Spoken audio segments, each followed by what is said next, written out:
तो हम इस वीडियो में बात करेंगे ट्रिपैनोसोमियासिस के बारे में। ठीक है, तो जो ट्रिपैनोसोम्स होते हैं वो हीमोफ्लैजेलेट होते हैं। ठीक है, जो कि पेरिफेरल ब्लड और टिश्यू में रहते हैं। ठीक है, इस वीडियो में अपन चागास डिजीज़ के बारे में डिस्कस करेंगे।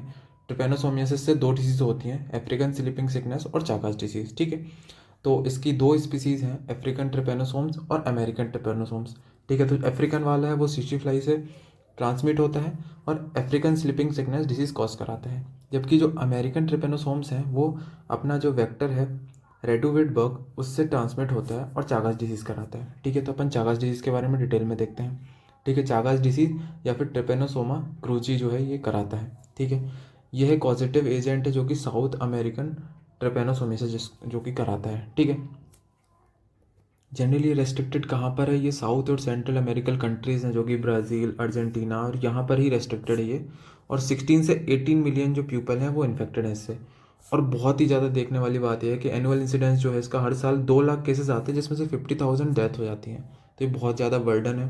ठीक है, it is a zoonotic disease, have many animal reservoir like dog and cats. ठीक है, ये हो गई एपिडेमियोलॉजी। अब लाइफ साइकिल ध्यान से समझना।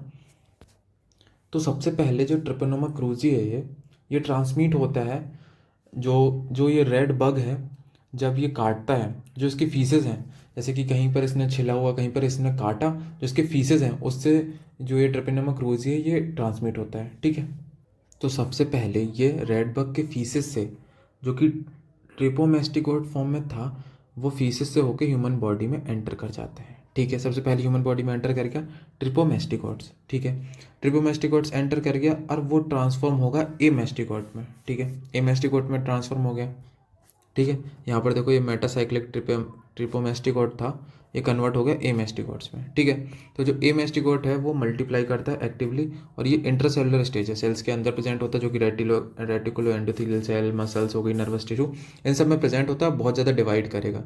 ठीक है, वहाँ से वापस से कन्वर्ट होगा ट्रिपोमेस्टिकोट्स में। ठीक है, ये मेटासाइक्लिक ट्रिपोमेस्टिकोट था, उससे कन्वर्ट हुआ अपना ए मेस्टिकोट में, और फिर वापस से कन्वर्ट होगा किसमें, ट्रिपोमेस्टिकोट में। ठीक है, फिर ट्रिपोमेस्टिकोट जो होता है वो सी शेप्ड होता है, non multiplying extra cellular form होता है। ये देखो ये ट्रिपोमेस्टिकोट फॉर्म ये रहा।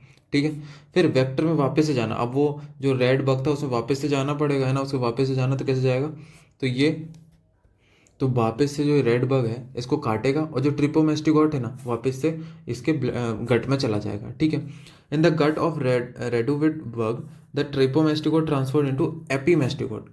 तो जो ट्रिपोमेस्टिकोट इसने यहाँ से उठाया कन्वर्ट हो जाएगा किसमें, एपीमेस्टिकोट, इसके मिड गट में। फिर वहाँ पर मल्टीप्लाई करेगा मिड गट में, और उसके हाइंड गट में जाएगा, और हाइंड गट में जाके इसमें कन्वर्ट हो जाएगा वापस से मेटासाइक्लिक ट्रिपोमेस्टिकोट।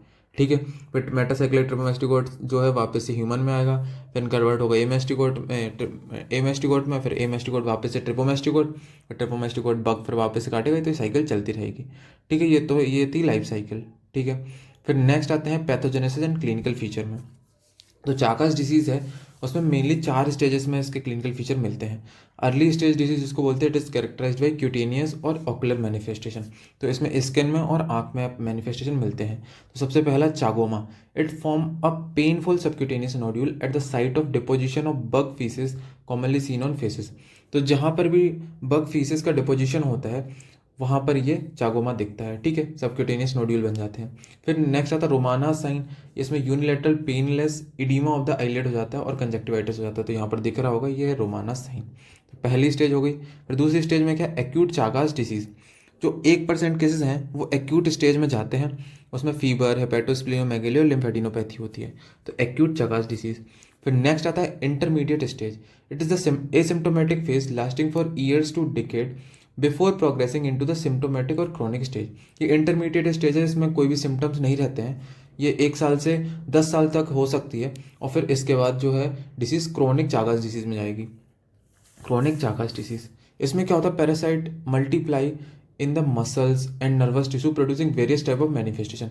तो इसमें जो पैरासाइट है वो मल्टीप्लाई करता है इसके बॉडी के अंदर और बहुत सारी मैनिफेस्टेशन देता है। जैसे कार्डियक फॉर्म 30% ऑफ पेशेंट में मिलता है, कार्डियोमायोपैथी, रिदम डिस्टर्बेंस, तो थ्रोम्बोएम्बोलिज्म हो सकते हैं। जीआईटी में क्या होता है, मेगा ईसोफेगस, मेगा कॉलन हो सकता है।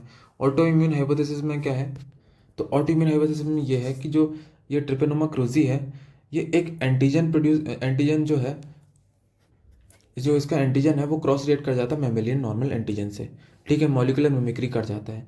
जिससे कि ऑटो एंटीबॉडी बन जाती खुद के उसके खिलाफ। जैसे कि टी क्रेजी के लिए एंटीबॉडी बनी, वो मैं अपने खुद की बॉडी के एंटीजन से मतलब मिमिक्री करने लगता है। तो जो बॉडी है खुद के टिश्यू को ही डिस्ट्रॉय करने लगती है, ठीक है।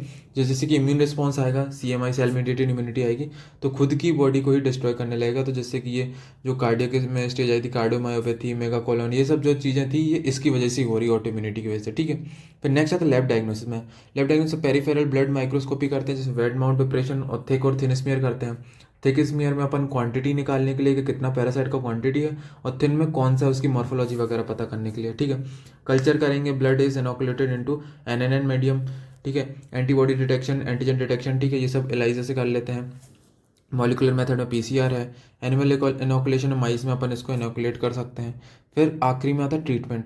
तो treatment of Chagas disease is still unsatisfactory, मतलब अभी तक कुछ मतलब प्रॉपर इसका नहीं है। पर एक्यूट डिसीज में अपन क्या देते हैं, एक्यूट डिसीज में बेंजोनिडाजोल जो है वो ड्रग ऑफ चॉइस है, और एलोप्यूरिनोल जो है वो अपन अल्टरनेटिवली दे सकते हैं।